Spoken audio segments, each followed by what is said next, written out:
Greetings and salutations, and this is Tech Plays here, back with more Akimbot, and we are officially about at the halfway point of the Let's Play. Literally, I think we're on part 9, right? I forget, I'm sorry, I forgot to check. Let me check, actually, because I think the previous part is already uploaded to YouTube for Premiere. So, just quick sec, I'll confirm if I'm right on this being part 9. If this is part 9, this is the exact halfway point of the Let's Play. Because I think I mentioned it before earlier on, this Let's Play is going to be 17 parts. So literally the halfway point of this video is the halfway point of the Let's Play. Exactly.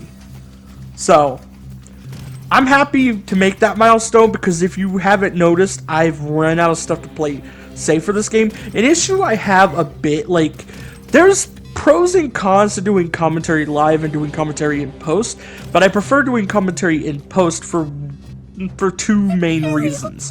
The first main reason being that I can play the game whenever I want.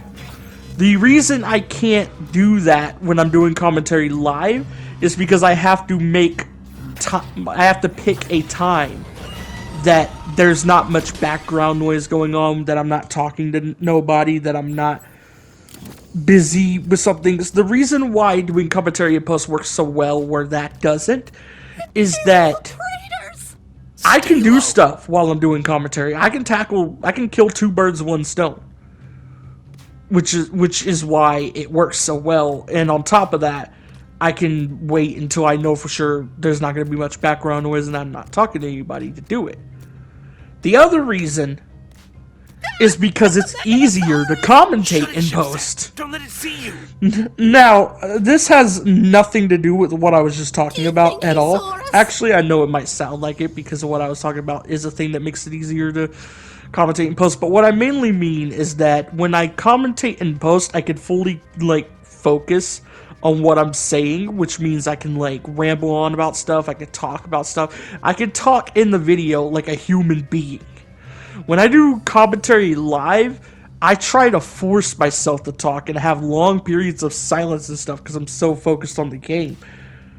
That's an issue I only have when I'm doing solo commentary. If I was to get, like, say, a co-host, co-commentator, whatever you want to call it, on my Let's Plays, I could commentate live.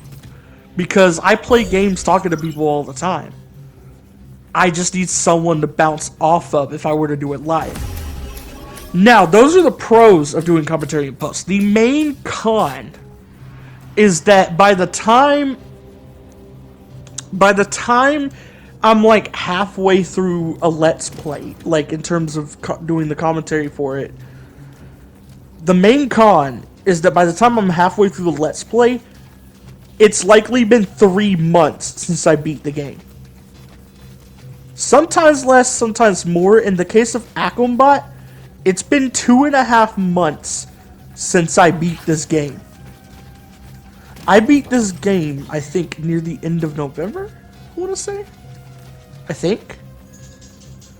If I'm right about that, no, it's been 2 months, not 2.5. If I'm right about that, it's been 2 months. And by this point, I run out of stuff to say. That's the main con of doing commentary in post. But due to doing commentary in post having more pros than doing it live, and live having the issues I just mentioned earlier, it's just the better option. I can make my videos more entertaining this way, even if I'm way off topic of the game. I basically have to choose, do I want to be more on topic, or do I want the video to be entertaining? Now I know they're not always that entertaining. Sometimes I talk about really serious shit or really sad shit. But that's just if that's on my mind going into the video. Like, I know the last Akimbot video, like, I know the 2 videos that went up this week before this one. The last Akimbot part and the most recent part for Silent Hill 2 Remake. I was talking about some serious shit in those videos.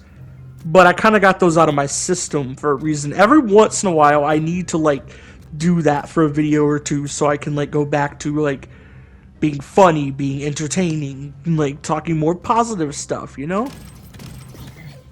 And one thing supposed to avoid all these One standards. flaw that, one big to. flaw that I That's the really point. want to find a way to get over doing commentary in post is, it's harder to make jokes about the game.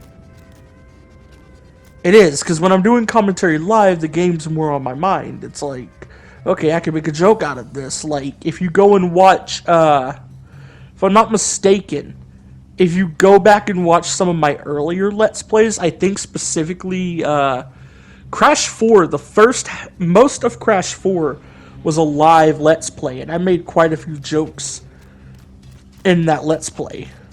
I don't think I switched permanently to doing commentary in post altogether, if I remember correctly, until I did the Sonic Rush Adventure. Before that, I think I just did post when I felt like it, did live when I felt like it. Started doing post all.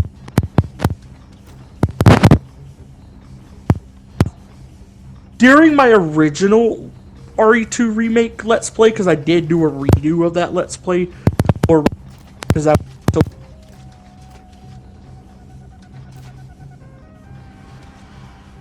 in my original one of that was all post commentary. I already mentioned, like, I think the last 4 or 5 parts of Crash 4 was all post commentary. Sonic Ultimate was mixed. There were some parts that were live, some that were post. If I'm not mistaken. I could be misremembering. So, RE2 Remake was the first Let's Play I did all post-commentary. But the original version of the Let's Play, I think, got deleted. I don't know if I deleted it or if I just deleted the playlist and let it stay hidden, more hidden. I don't remember. So it was while it was the first Let's Play that it was like full post commentary, it wasn't like when I went full post commentary yet, because I was doing Sonic Colors Ultimate at the same time. And some parts of that I'm pretty sure live commentary. I don't remember. Again, I really don't remember. I tried to do live commentary a bit. If again, I could be misremembering this. But I think for The Walking Dead Season 1, I tried to find ways around it. Because the reason you don't see me doing too many Telltale games is because I have to hear the game when I'm commentating. So I could comment on what's going on and I could shut up when I need to shut up. Stuff like that. The door's open. Let's get out. And what makes it like doing a Telltale game so hard is that either I have to do the commentary live, or I have to talk over all the characters. If I remember correctly, I think I did go back to doing like live commentary a little bit in The Walking Dead Season 1 Let's Play. But then I think Tales from the Borderlands was the second Telltale game I did. I'm pretty sure I did it after it. Correct me if I'm wrong. When I went to Tales from the Borderlands, I think that was all post commentary, and I just kind of was way more careful about it. But yeah, that's why I don't do Telltale games. Cause at one point I had planned to do The Walking Dead Season 2, canceled it because I didn't like doing the live commentary. At one point I was planning to do The Walking Dead Final Season, again canceled it. I've been wanting to do the Batman Telltale games for a while. I've been wanting to do Batman games in general, and I do plan to do Batman Arkham City soon. I don't know if it's going to be the next Let's Play, because I have another game that I'm probably going to start recording soon. So it'll probably be after that next game. But Arkham City is definitely like high up on my playlist for Let's Plays. Because it's my favorite Arkham game, I want to start with it. It's a similar reason why when I finally got around to doing an Insane Trilogy game. Oh my god, dog barking in the background. I'm gonna apologize if you can hear her. I'm not stopping the commentary for that. You're just gonna have to hear dog barking. So I apologize if you hear her. Just saying, I'm not stopping the commentary for that. You're just gonna hear dog barking. Anyway, what was I saying? Yeah, that's why when I finally got around to the Insane Trilogy, I did Crash 2 first. I didn't do Crash 1. I didn't do Crash 3. Like, something I've noticed when I watch, like, other YouTubers play, like, the Insane Trilogy, they either start with Crash 3 because A, it was the one they grew up with most, or B, it's the easiest because it is the easiest. Okay, I'm gonna have to stop. She barked. She stopped barking. The whole hell. Anyway, but yeah, most YouTubers I see do the Insane Trilogy. They either start with Crash 3 because either A, it was the game the first Crash game they ever played, which is interesting to me. My first Crash game was Crash Twinsanity, actually. But I played the original trilogy later on, and then the Insane Trilogy and all that stuff. Just whatever. Either A, because I already said it, or B, it's the easiest. Because it is the easiest. The thing I like about Crash 2, why it's my favorite in the Insane Trilogy, is because it's the most balanced difficulty-wise. And the thing is, the canon ending for Crash 1 doesn't need 100% completion. The canon endings for Crash, the canon ending for Crash 4 is the same way. Which is actually the way I prefer it. I prefer, like, the ending you get for 100% completion just being a bonus and not, like, you know, being required for the canon ending. But Crash 2 and 3 don't work that way. Crash 3 may be easier, but Crash 2 is more balanced when you go back to get everything. And I know somebody's, like, probably thinking, but wait, it's hard. What about Cold Hard Crash? What about, like, all those jumps and stuff? Boy, Cold Hard Crash has nothing on some of the time relics. I'm telling you that now. Like, Crash 2 may be an overall harder game, but when it goes for, like, 100%, when you go for 100% completion, it's less annoying. I don't like the time relics. I don't. That's why I've been putting off, sorry for hitting the mic. That's why I'm gonna be putting off playing Crash 3 for a while. Because I am probably gonna play Crash 1 next, the next time I do a Crash game. Or CTR Nitro Fuel, there could be one or the other. It's not gonna be Crash 3, and Crash 3 is not my least favorite Crash game available on modern platforms. If you don't know, it's Crash 1 through 4, CTR Nitro Fuel, and Crash Team Rumble. My least favorite is definitely Crash Team Rumble, and then it's Crash 1. But the reason why I would do Crash 1 before Crash 3 is because I don't have to 100% complete it. 100% completing Crash 2 is fun. Come on. 100% completing Crash 3 is annoying. Hand over the book. And that's why I don't want to do it. Tamer mod here. Doesn't work. That's why I don't want to do it. I don't want to do Crash 3 yet. It's going to be put off for quite a while. Now I have a similar logic for the Arkham games, but it's not based off like how annoying it is to 100% complete it, because I never 100% complete the Arkham games. Fuck those Riddler trophies. Actually, I did 100% complete Arkham Asylum. I will admit that, because I'm proud of that. I did get every Riddler trophy and everything in Arkham Asylum before. One time. I think it was the last time I played it, too. I think the last run I did in the game was my 100% completion run. But I will not go out of my way to get the Riddler trophies for any other Arkham game, because in Arkham Asylum, they're tame. Beyond that, no. But yeah, I can't even play Arkham Origins for a Let's Play, because I think the only way you can play it on PlayStation is to stream it. You can't record stream the games, and I'm not paying extra for PlayStation Premium to do that. Because I think it's Premium you need. I don't remember. Correct me if I'm wrong. So there will never be a Let's Play of Origins on my channel unless they re-release it.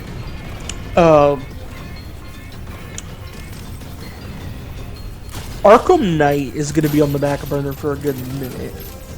It's not my least favorite Arkham game. I don't even know which my least favorite is, because I haven't played Origins in years.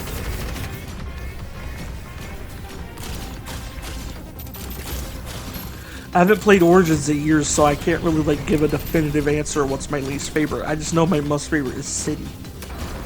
And I actually found out recently there are apparently people who say like Knight is the best Arkham game, and that actually surprises me because I remember like years ago seeing like people not liking Knight and complain about the Batmobile, all that stuff. So I'm kind of like glad it's getting a little appreciation because I never thought Arkham Knight was a bad game.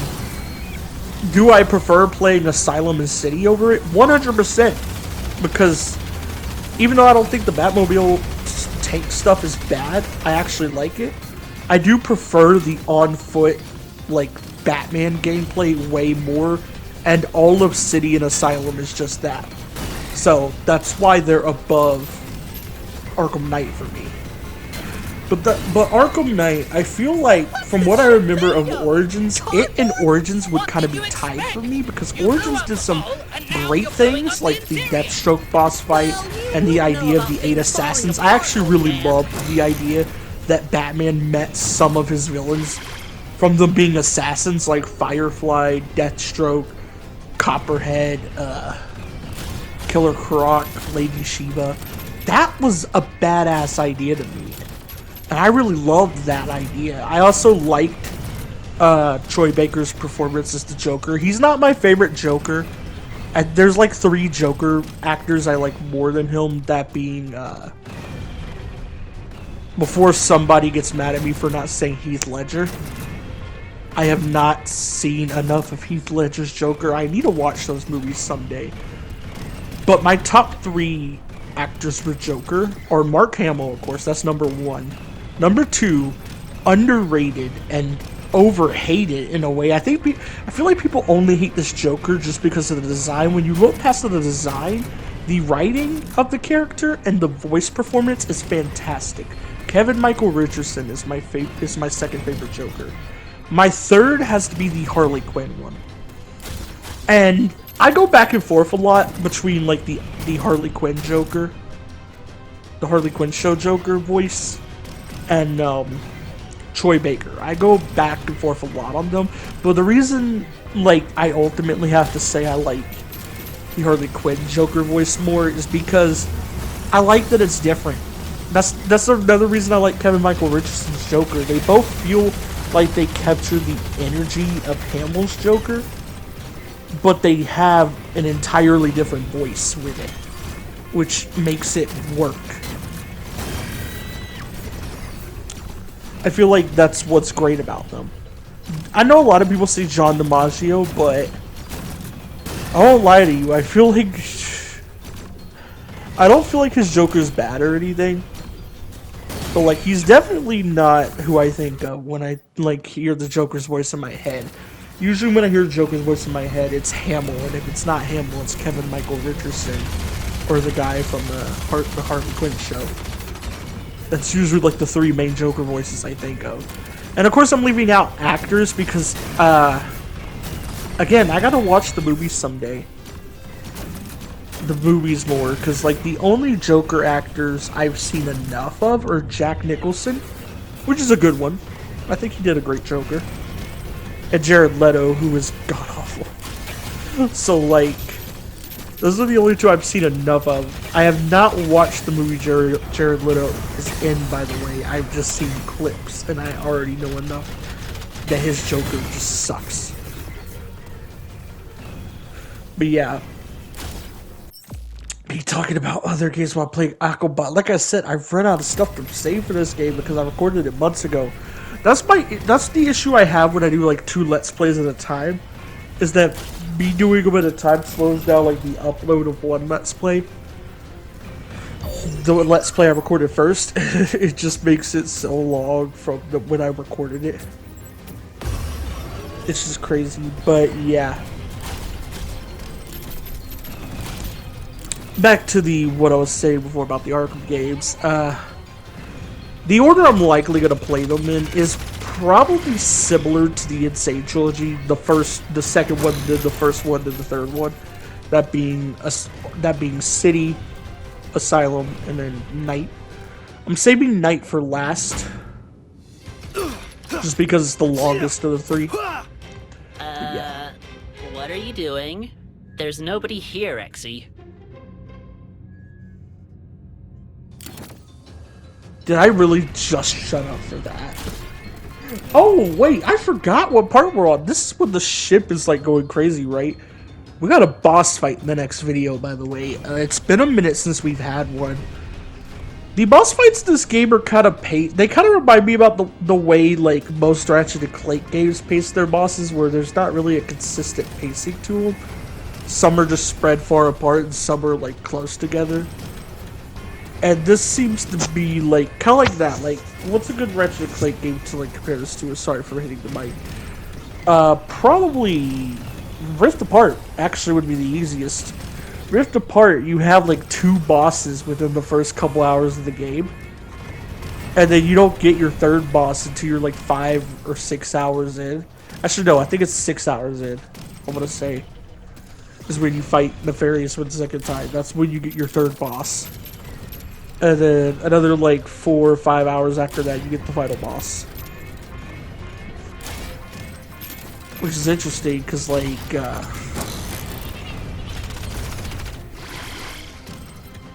Ratchet and Clank games have always been like that from my memory. Is like, they're not consistent with how they spread bosses out. It's kind of the opposite of the way Crash games do stuff, because almost every Crash game has their bosses consistently spread out. Mainly because most Crash games, you play through a level select of some kind. Like, Crash 1 and 4 have literal level selects. Crash 2 and 3 have the Warp Room, so does Wrath of Cortex. Crash Twinsanity, aside from that one part of the game where you basically fight 2 bosses back to back, its bosses are pretty consistently spread out, I would say.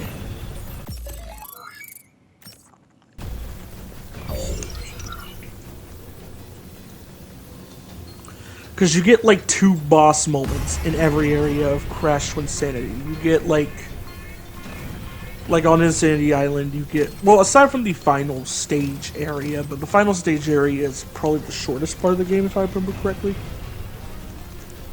But, like, on Insanity Island, you get, like, the Mecha Bandicoot and the Tiki Man. And then, in the... what is it called? Iceberg Lab, I think is what the area is called.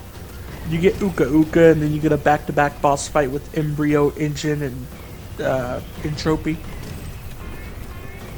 Which is the moment I was talking about, them, like, putting 2 bosses back-to-back. Then in Madame Amberley's Academy, you get Dingo Dial, and then Madame Amberley. And then the final boss in the final area, where you twins. I know there's a lot of cut content from Crash Twinsanity, and it is noticeable, but I've always, like, thought people were a little too hard on that game. When they, like, judge, like, especially the bugginess, because I never experienced bugs playing that game, and I played that game a ton when I used to have it.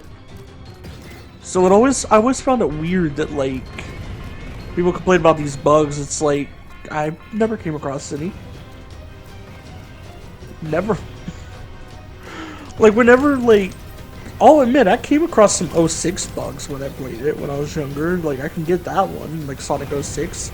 But with Crash Twinsanity, it just feels like people, like, found a bug by messing around or something and then, like, purposely insulted it. I don't know, that's just... Sometimes it feels like that happens with games, because, yeah, not every game is going to have, like...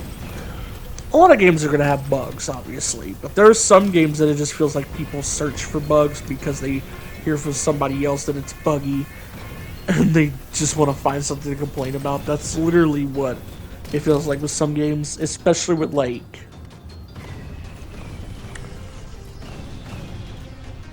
Especially with Crash Twinsanity. I feel like that's the main game that it feels like that happens with.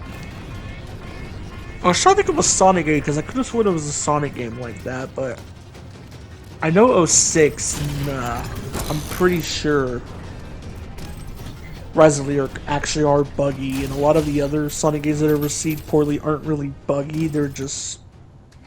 Wow! poorly received. This is a bigger trip than magnet dust! Ah, you must have found the cartography room. Basically, a giant 3D war map. All those planets, Every last one annihilated by the Praetors. All next on their hit list.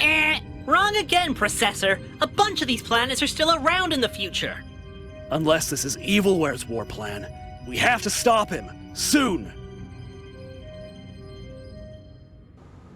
If I remember this room correctly, yes, we're talking about the game now after like a couple videos of not doing that. If I remember this area correctly, it's actually a pretty fun platforming part. This is me not understanding what I was supposed to do at first, because I was expecting that I had to like exit the room, but no. Well, you do have to exit the room, but it's not through like a door or anything like I was expecting it to be. You have to shoot these things, right? Which I think Paspy is just not noticing. You have to shoot these, and it gives you like a kind of like an outline of a planet, and you have to platform on the outlines of the planets. I love this idea. I think this game has a lot of smart platformer mechanic ideas that I never see in other platformer games. Like, I really do think Ratchet & Clank going forward should take notes from this, because as good as the Ratchet & Clank series is, like, incorporating stuff like this would just make the games feel a little smarter in a way, because they're mainly focused on combat, and the platforming takes like a big back seat. So it's actually cool that this game finds a way to like mesh the gunplay with the platforming really well. And I feel like Ratchet & Clank Rift Apart sort of does that a bit, but it could do more going forward. Like, that's not anything against Rift Apart. I think Rift Apart's the better game between this and Rift Apart, obviously. I think most Ratchet & Clank games are better than this game.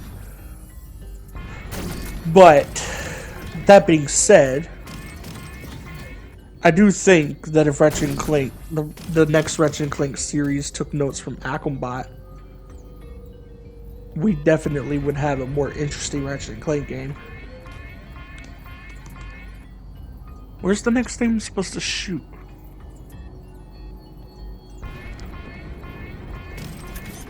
Oh! All right, we're halfway there. I was supposed to grapple. That's what was wrong. Hey, in my defense, that grapple was hidden up there. That boy was hidden.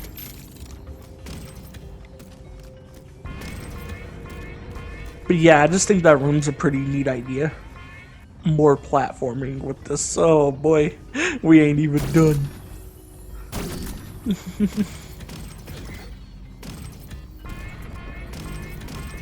We ain't even done, man. I'm not complaining. This is a fun mechanic, so like, yeah, it's. Don't mind doing more of it. What's Evilware? What makes this mechanic even more fun is there's not really an ammo limit on any of your guns. If I remember correctly, again, it's been like a couple months since I beat this game. If I remember correctly, I'm pretty sure the main drawback of your guns is that there's just a cooldown on some of them. That's it. There's not really a ammo limit, which kind of makes designs like this really cool. Kind of love that. Kind of love that. And that's when I found out you could stand on the rings of some of the planets. I did not know that until that moment.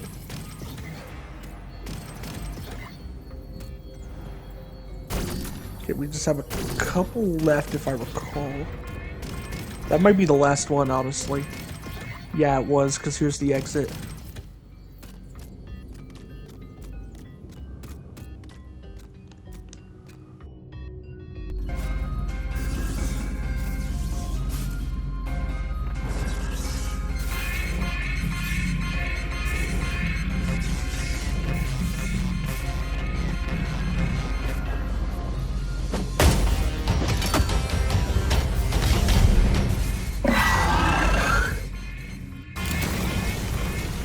Here we have a battle sequence, and considering there's 4 more minutes of the video left, I'm gonna assume that we finished the sequence.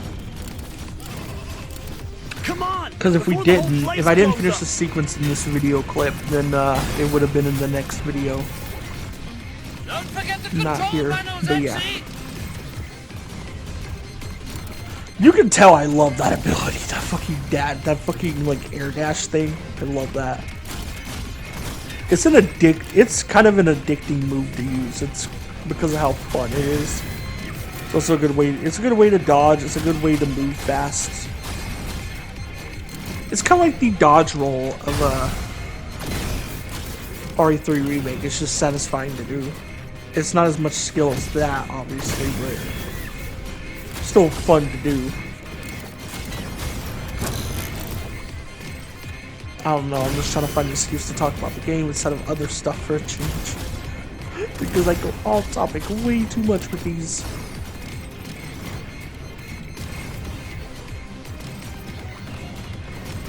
But yeah, we got a guy in the corner over here. No. Okay, no, that's just a health drone thing. Okay. Don't mind me, just trying to focus on my own gameplay that I'm not playing right now. I feel like that's like the weirdest part of like doing commentary in post is you're watching yourself play a game. Like when you really think about it, that is a little weird.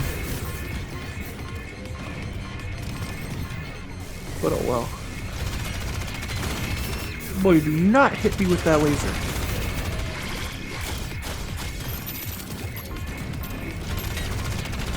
You can tell I got a lot better at this combat as the game went on too, because like, boy, the amount of times I got killed in the early parts from the combat alone, and how much damage I'm dodging here, it's insane.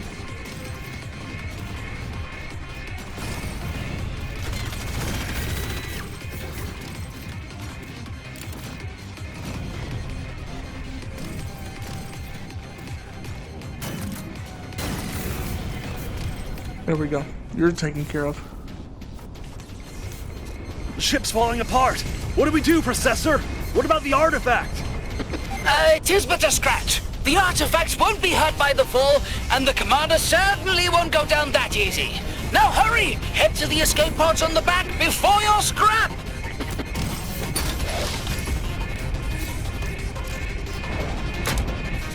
Doesn't look that bad. Maybe if I press this button.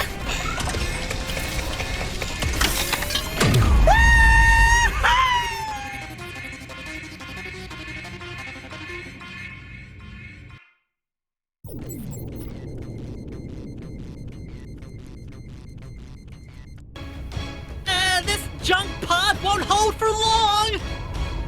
Brace yourself. We're in for a bumpy landing. No, no, no, Impact no, in no, no, 3, no, no, 2, no, no, no, 1.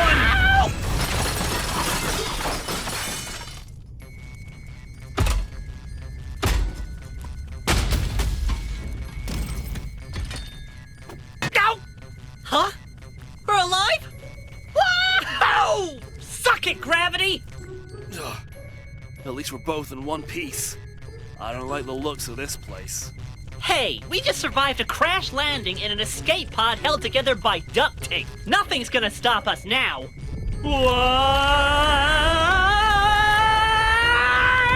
Mothership. Come on! We've got to find the commander. Or what's left of him. I can feel my circuits frosting over. Fire! And we're Stay ending it close off to him. here. It's the only way we Bye. won't freeze.